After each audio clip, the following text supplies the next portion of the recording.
Kung titignan natin ang bawat sulok ng ating mga tahanan at ang mga bagay na araw-araw nating ginagamit, mapagtatanto natin na araw-araw nating pinakikinabangan ang ilang biyaya ng mga puno.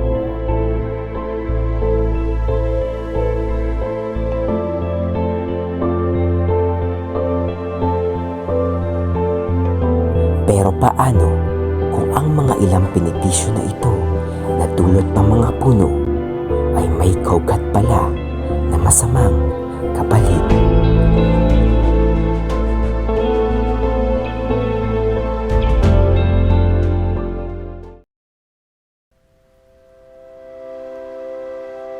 Ang deforestation o ang malawakang pagpuputol ng mga puno sa kagubatan ang isa sa mga kasalukuyang hamon na hinaharap hindi lamang ng ating bansa kundi ng buong mundo.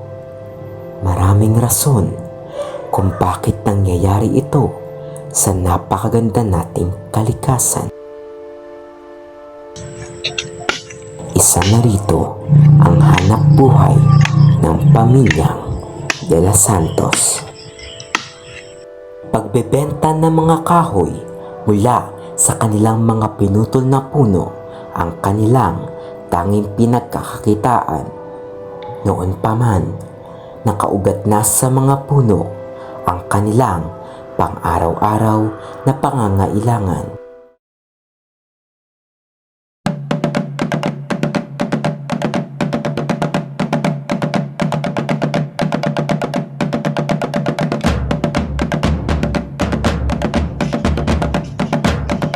Maaga pa lang, naglalakad na sa kakahuyan ang mag-anak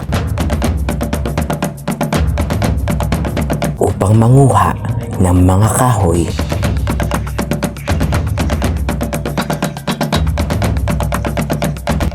Dala-dala nila ang kanilang kagamitan para sa pagpuputol ng mga puno.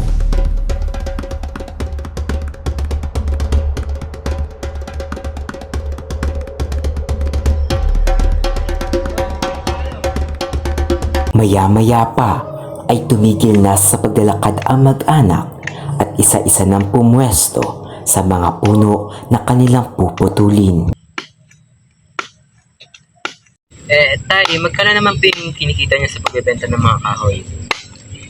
Pag maganda yung kalidad, umabot ng 1,000. Pero pag pangit naman yung kalidad ng puno, umabot lang kami ng 500. So pinipili rin niyo yung punong puputulin niyo? Opo. Ilan taon niyo na po ba ito ginagawa? Matagal na po ba? Matagal na, mahigit 15 years na. So matagal na rin po pala, no?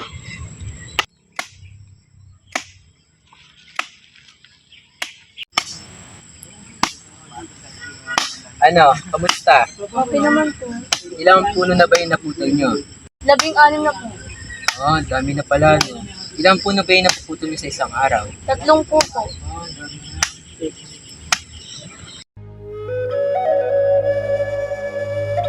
Para sa pamilyang De Los Santos, hanap buhay lamang ang kanilang ginagawa.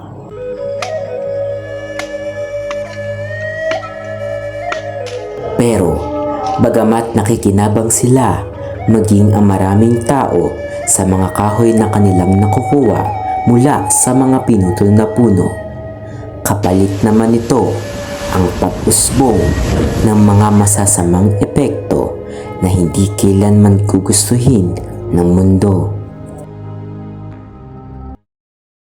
Ano nga ba ang mga naitutulot ng patuloy na pagpuputol ng mga puno?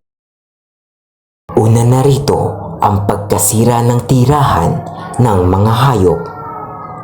Ang mga puno ang isa sa mga pangkaraniwang tinitirhan ng maraming hayop sa kagubatan tulad ng ibon, unggoy at iba pa.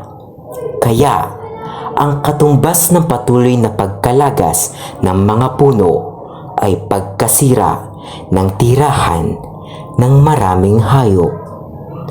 Maaari itong mauwi sa pagkalipol ng mga hayop dahil sa wala na silang mapagkukunan ng pagkain at tirahan. Ang ikalawa namang epekto, ang patuloy na paglala ng mga pagbaha at pagguho ng lupa. Sa kasalukuyan, ang mga malawakang pagbaha sa iba't ibang panig ng bansa ang isa sa pinakamainit na pinag-uusapan. Ito ay maaaring resulta ng pagkawala ng mga puno. Ang mga puno ay nagagawang mapigilan ang matitinding pagbaha dahil sa sinisipsip ng mga ugat nito ang mga tubig. Nagagawa ring mapigilan ng mga puno ang mga pagguho ng lupa dahil rin sa ugat nito na siya namang humahawak sa lupa. Kapag wala ang mga puno, mas madaling bumaksak o gumalaw ang lupa, lalo na kapag umuulan. Sunod namang epekto ang paglala ng polusyon sa hangin. Ang mga puno ang ating nagsisilbing natural na air filter. Nagagawa kasi netong linisin ang hangin sa ating paligid.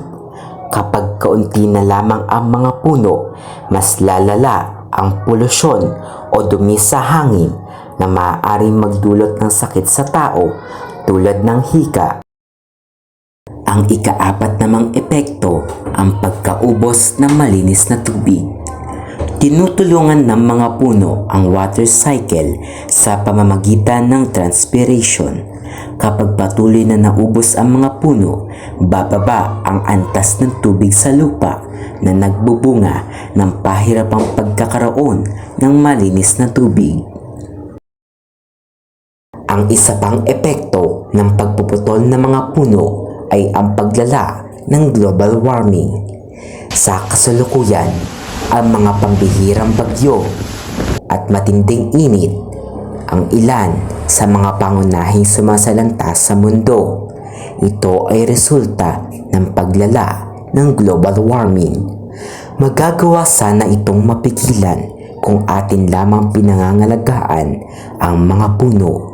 Ang mga puno kasi ay may kakayahan din sumipsip ng carbon dioxide o CO2, isang greenhouse gas na nagpapainit sa mundo. Kaya dahil sa patuloy na pagkalagas ng mga puno, nababawasan ang mga sumisipsip ng carbon dioxide na nagdudulot ng pagdami ng CO2 sa atmosphere na nagpapalala naman sa global warming. Ayon kay Tatay Berto, hindi naman lingid sa kanilang kaalaman ang masasamang epekto ng pagpuputol ng mga puno. Alam naman po namin na masama yung pagpuputol ng puno. Kaso ito po dito po kami kumukuha ng ikabubuhay namin. Pero po minsan pag malakas ang bagyo, yung mga putol na puno, ayun po yung kinukuha namin, tsaka ayun na lang po yung binibenta namin. Ano nga ba ang mga dapat nating isabuhay nang sa gayon ay maiwasan o mabawasan man lang ang mga masasamang dulot ng patuloy na pagpuputol ng mga puno?